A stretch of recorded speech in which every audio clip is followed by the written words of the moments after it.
So good day everyone. We are Group 1 and we're here to discuss about Republic Act 9367 or the Biofuel Act of 2006. So why is it important? In the Philippines, isa sa mga significant issue na kinakaharap natin is yung dependence natin sa imported fossil fuels, which results in high cost, pollution, and increased vulnerability to climate change.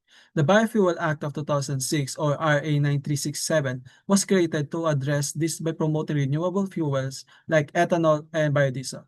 This law aims to reduce greenhouse gas emissions, improve energy security, and support local farmers and industries. Today, with the rising fuel prices and increased environmental risk, RA 9367 reminds us that sustainable solution must be integrated.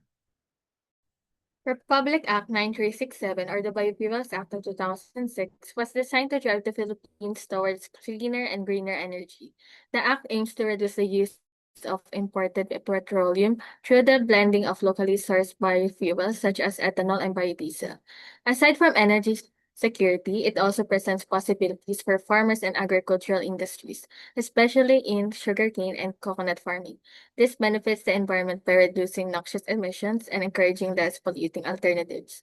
This law also provides incentives for investments in the biofuel sector, helping to stimulate local production and create new economic opportunities. With this framework for renewable fuel use, it encourages innovation and supports the transition to sustainable energy practices. The law mandates that all fuels sold in the country be blended with biofuels. Gasoline with E10, 10% bioethanol from sugarcane or cassava, and diesel with B2, 2% biodiesel from coconut oil.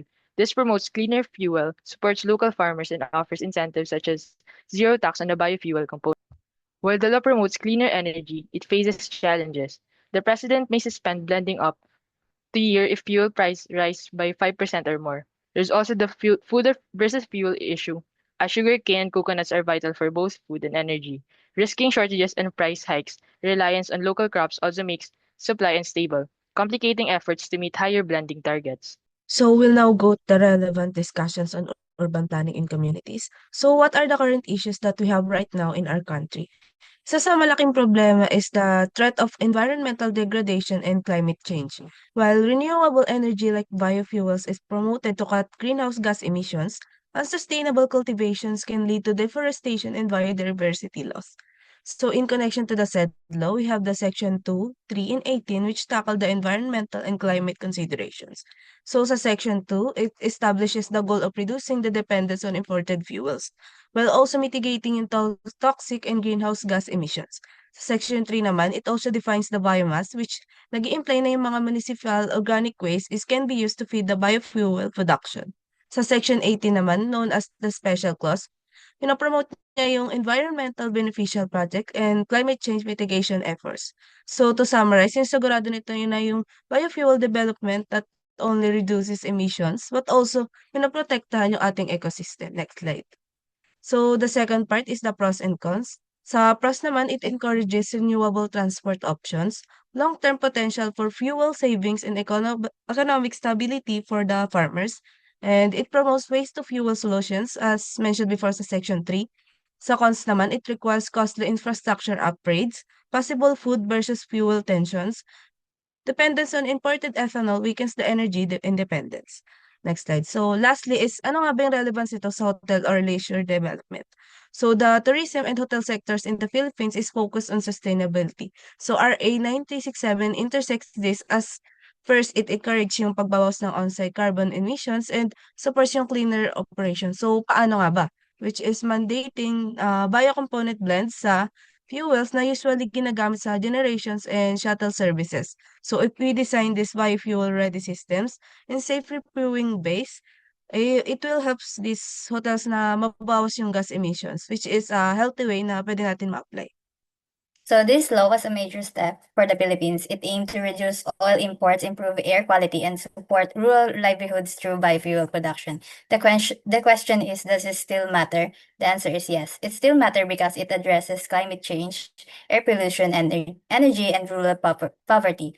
But challenges remain: heavy reliance on coconut and sugarcane risk for food supply and price stability. The law also struggles to keep up with new energy trends like electric vehicles, hydrogen, and waste energy.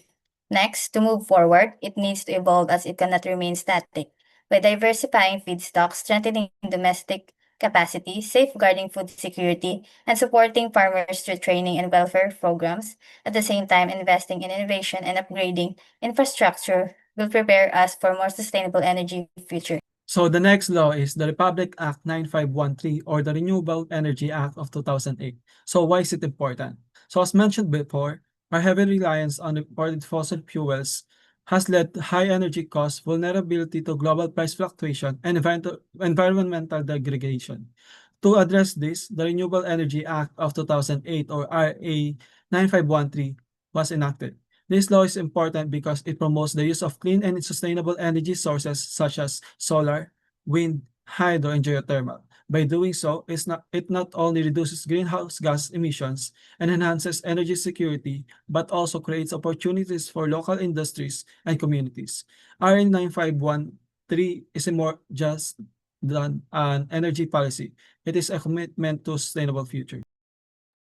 Republic Act 9513 or the Renewable Energy Act of 2008 is an act to promote the utilization of renewable energy sources in the country.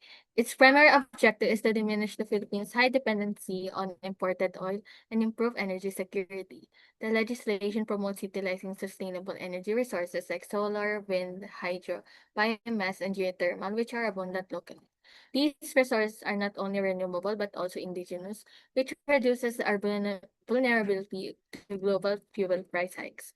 In this way, the Act encourages cleaner and more affordable power while creating opportunities for livelihood among farmers and local industries. It also serves as a foundation for attracting investments in the renewable energy sector, opening to innovation and new technologies which addresses the urgent challenges of climate change. The law promotes renewable energy. It introduced RPS requiring utilities to use renewables, FIT fixed prices for early projects, and net metering.